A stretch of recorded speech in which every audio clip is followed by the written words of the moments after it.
Today I have for you the new best settings that you should be using in both Black Ops 6 and Warzone. After you copy these down, the enemies are going to think you have aimbot. You're not going to get any more dead sights, so you're actually going to feel fluid around the map. And just overall, we're going to be reducing your frustration so you can actually enjoy the game. Firstly, I do use an Xbox Elite V2 controller, and I literally keep everything on default. If you do want to get a lot better at the game, I highly recommend getting a controller with the paddles. I do kind of want to try out the Battle Beavers or something like that, but I highly recommend a fancy controller. But those controllers can be pretty expensive and we can't all afford that right now, or we don't want to invest that much into the game. And so what you could do is go over to your button layout and then swap this over to bumper jumper tactical. This is going to make it so you can actually, dodge some shots and be able to drop shot while still being able to aim. You could also play claw. Now for the next settings, we're going to be going over all my sensitivity. This sensitivity, you do not want to copy this down. It's different for like Warzone and multiplayer, and I'm going to explain that in a second. One thing I want to go over first though, just because a lot of people miss this part of the video, and I think this is extremely helpful. So we're going to basically keep everything on default, and then we're going to go down to the enhanced headphone mode configuration. Do recommend to purchase that. Then we are going to be going over to the frequency intensity. Now if you don't have a gaming headset, I have the QE ear orchestra lights. I just have the IEMs because I don't want to get like the helmet head like more than I already do. And so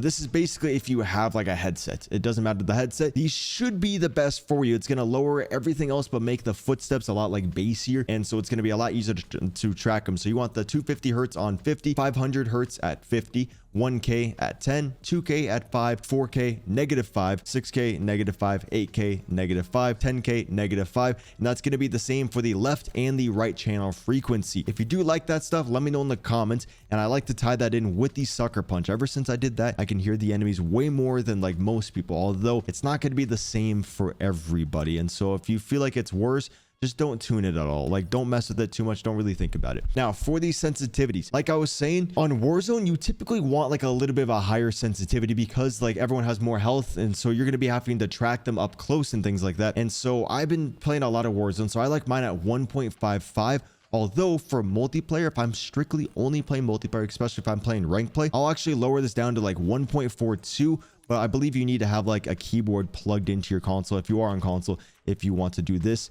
And so the 1.42 for the horizontal and the vertical is what I've been playing on for a long time, and it allowed me to hit iridescent and just like actually do so much better because I was very consistent with my centering. You can get used to any sense when you're aiming. You want a good centering on there so you can just ADS and fire and kill the enemy. That allowed me to be very consistent. But when I played Warzone, it was so difficult to track people, and so I like 1.55. I wouldn't ever go past 1.65 or below 1.4. So go into a private match and just kill like 200 to 300 bots and find the one that you're most consistent with for your centering. There has been a huge outrage of players complaining about skill-based damage because of clips like this, but really it's just bad servers leading to major desync, which is a huge problem. But today I have a solution: No Lag VPN. No Lag VPN has been widely used since Warzone 1, and I actually kickstarted my channel with it because it gave me a way smoother connection as well as easier lobbies, so it was a lot easier to actually get consistent gameplays. No Lag VPN gives you a better connection by optimizing your network specifically for gaming traffic and routing data through servers that are closest to you, which also helps reduce SPMM since you'll be matching up whoever is closest to you rather than whoever has the same skill as you. You'll also experience faster queue times, and so will your friends if they're in your party. You'll even be protected from shadow bans, which we all know is a huge problem going on right now. Plus your data will be protected from all the rage hackers in game, so you don't have to worry about being booted offline or someone stealing your information. So if you want a lag-free experience, protected data, and easier lobbies, I definitely recommend checking out No Lag VPN today. And if you use my link, you'll get a whopping 62% off, so definitely take advantage of it. Seriously, No Lag VPN makes it so much easier for me to get my gameplays,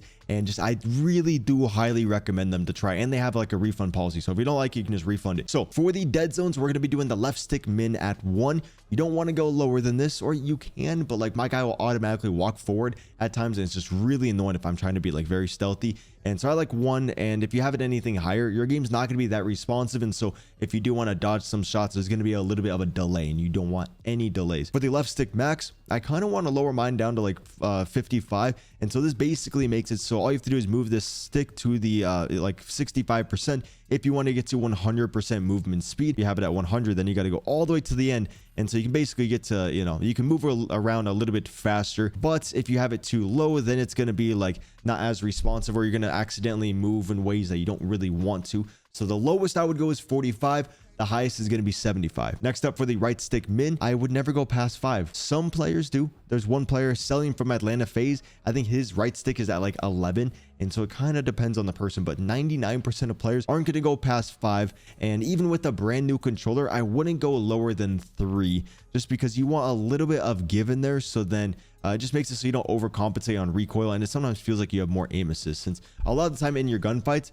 you use the left stick to aim. You actually use the right stick, but use the left stick to strafe and to track your enemy. The right stick is just for like the fine little adjustments, and so you don't want that on 0, if that makes sense. Right stick max 99, left trigger, right trigger at 0. Now we are going to be tapping over to the aiming. A lot of this stuff is the same, but I did switch around a couple things, and so I do recommend, even if you've seen my other settings videos, stay tuned. So we're going to be going over to the sensitivity multiplier. I now have mine at 1.0. Again, I was playing some Warzone and I was on that 1.55 and it was just really difficult to track enemies. I upped this to 1.0. It was a lot easier to track them. And so if you're playing Warzone and multiplayer, I would kind of have this at 1.0. But if you're on only multiplayer, have it at like 0.85, 0.9. Again, you can get used to anything, but a little bit of a slower sense, you will have insanely snappy, just like lock on aim. Next up, aim in advanced settings. We are going to have this on gradual. This doesn't matter if you don't have a different sensitivity multiplier. Mine's at 1.0. It was at 0.8. So before it did matter, but now it doesn't. This will basically makes it so it gradually goes down to like whatever value you set that to. Instant seems better, but gradual actually, a lot of professional players use it. It just feels smoother and like you lock onto the targets a little bit easier. For the third person ADS correction type assist, aim response curve type, I do not know why people argue with me on this or like say that standard or linear is better. I know there's a few of you guys are watching that are really mad. There's a reason why everybody started shooting back when dynamic came into play, and why every single professional player uses dynamic. Like, this gives you so much aim assist. For the slope scale, the lower you lower this, the closer you're going to get to linear. Sometimes there's a little bit too much aim assist, and so I've seen like Colt Havoc, he got #1 ranked on this game, and he's an ex-pro player. He had his at like 0.92, and so if it feels like some things are just a little bit like too sticky, you could just lower that, but I wouldn't really go past like 0.9 or like 0.8. For the custom sensitivity per zoom, I might increase this for like my snipers, and because when you're sniping, if you ever go for a drag shot, like the lower senses will screw you over, so that could help you out. And then for the motion sensor behavior off, this stuff doesn't matter whatsoever. Now for the movement, I recommend everyone to have tactical sprint assist. This is banned in the Call of Duty League because it is so unbelievably overpowered. It makes it so you can just break cameras a little bit easier, and it just takes less skill to have very good movement on the game. One way that this could impact you is that when you are tac sprinting around the map, you do have a longer sprint to fire delay. And so if you're just sprinting and you find someone who's tactical sprinting, you're going to be able to bring up your gun first. But a lot of the time you're sliding into gunfights, you're sliding around. Like, sliding is so heavy on this game that you definitely just want to use tactical sprint assist, and it saves your controller. For the mantle assist, we're going to have this on off. You don't want to accidentally mantle on anything. You want to be in full control of everything. Crouch assist off. You're going to want the corner slice off, on, doesn't matter. I like it off. It's not going to give you any benefit whatsoever. It's all placebo and just all visual. Slide and dive behavior, we're going to have this on hybrid. This is going to make it so if you do want to slide or you do want to dive, you're going to be able to do that instantly with no delay. If you try to have like tap to slide or tap to dive, you're going to notice it feels like you're playing in mud. Everything's going to be a little bit delayed. And then if you use slide only or dive only, then you're going to be you're blocking one of the movements. And so hybrid allows you to be able to do both, given you are going to accidentally dolphin dive a lot at the beginning, but once you're used to it, you should be perfectly fine. For the sprint restore on, slide maintain sprint on, parachute automatic behavior off, mantle cancels reload off, movement advanced settings, we're going to go down over here and have single tap run. Single tap run is going to be the best one, although this doesn't really affect you if you have automatic tactical sprint on. This is more so if you have like automatic sprint on. This makes it so you can tac sprint a little bit faster, but although I still just recommend having it on single tap run. Plunging underwater freeze, sprinting door bash on, and keep all of these things off. And like that, vehicle advanced settings, feel free to copy all of this stuff. We're going to be going over to the combat. For the ADS sight behavior, hold weapon mount activation off, dedicated melee weapon activation, hold melee, body shield and finishing move behavior. Usually I want to prioritize Diddy and the fuck out of the enemy, so we're going to have it on prioritize body shield.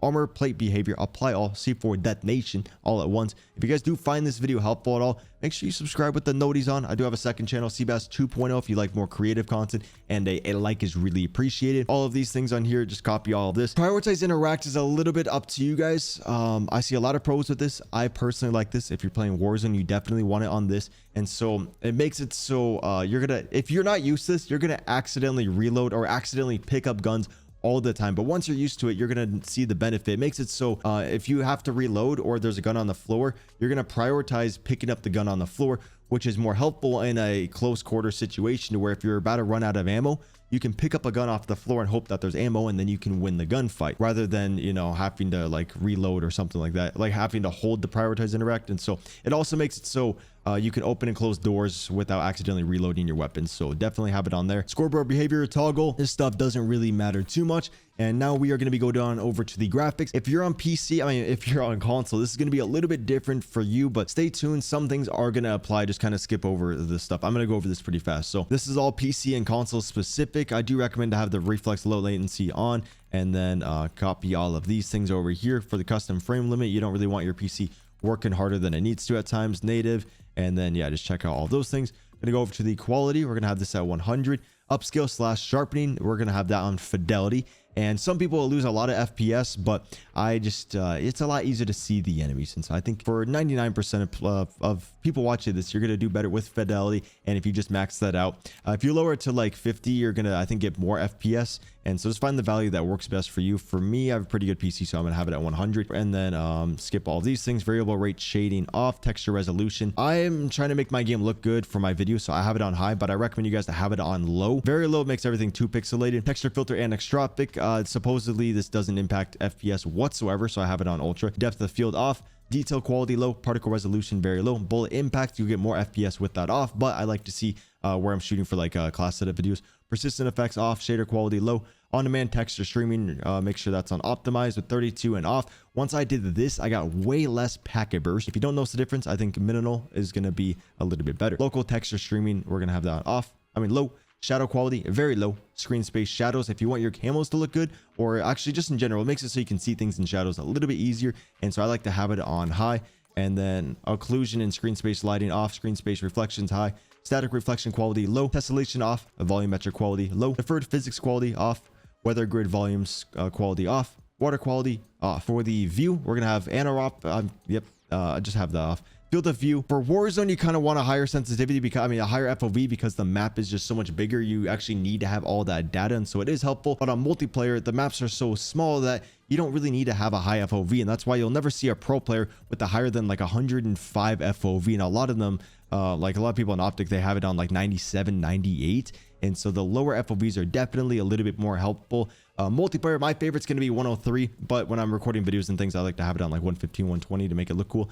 ADS field of view affected. Weapon field of view wide. Third person field of view 90. Vehicle field of view default. World motion blur off. Weapon motion blur off. First person camera movement, yeah, you guys can copy all of those things. That's gonna wrap it up for all the controller. The graphics, we already went over the audio. If you're curious about like my mic settings for the voice chat, I like to have my microphone volume at 100, so I'm the loudest one in the lobby. And then make sure you guys have all this on. Don't be a softie and turn it off. You have to have that on, or else you're literally a snowflake. Interface, this is actually some important stuff on here. For the telemetry, I just like to show my FPS server and the packet loss, and then feel free to have all of these things on there. And then we're gonna have the gameplay HUD, the HUD bounds. You want this as in as possible, so if you want to look at the minimap, which you should be literally every like second, you don't have to look up as much. For the minimap shape, square. Minimap rotation on. Radar off. Compass type, minimap. The compass actually doesn't help you whatsoever, so you could even turn that off.